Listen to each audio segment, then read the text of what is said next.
انجام زندگی.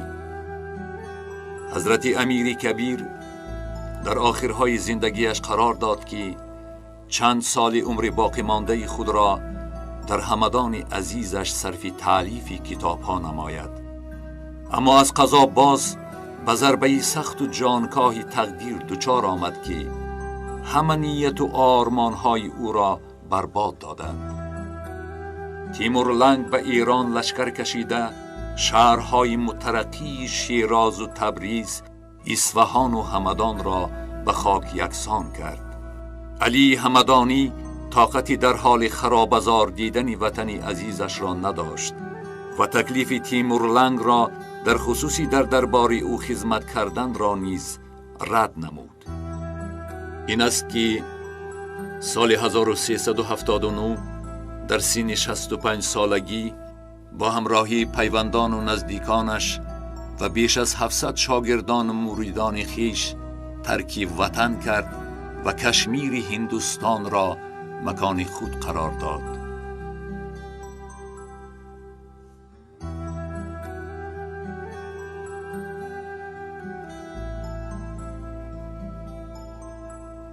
بهاری که سن و سال مبارکش وارد 73 می گشت، گرفتار درد جانکاهی گردید. آری سفرهای پی در پی، مهاجرات سالیان زیاد، دوری از وطن عزیزش، هجران خویش و پیوندان مهربانش که قسمش در ایران و قسم دیگرش در خاک ختلان میزیستند، بزرگوار را خیلی خسته کرده بود. او در یکی از سفرهای آخرین دخترش ماه خراسان را به خواجه ابو اسحاق ختلانی که مرقدش در دهه خواجه اسحاق خواجگی همدانی ناحیه کولاب واقع است به شوهر داد.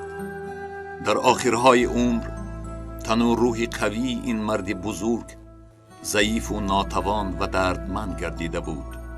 او در بستر بیماری افتاد، اما همیشه خیالش بند دیار ختلان و مرید و شخصیت‌های نیرومندی این سرزمینی پرفیض بود. و هنگام بازگشت در ولایت کونری افغانستان جان به حق تسلیم داد و موافق وصیتش تابوت او را به کولاب آورده جسدش را در همین جا دفن نمودند. یکی از مریدان آن حضرت روز وداع با درد و حسرت جانگداز تاریخی فوت او را به طور ذیل انشا نمود. حضرت شاه همدان کریم، آیتی رحمت ز کلامی قدیم، گفتمی آخر و تاریخ شد، بسم الله الرحمن الرحیم. مصرع آخری پارچه شعر بالا به سال 786 هجری مطابق 1386 میلادی راست می آید. سال وفات سید علی همدانی را بعضی محققان 1384، قسمی دیگر 1385 نیز گفتند و او تخمیناً 73 سال عمر دیده است.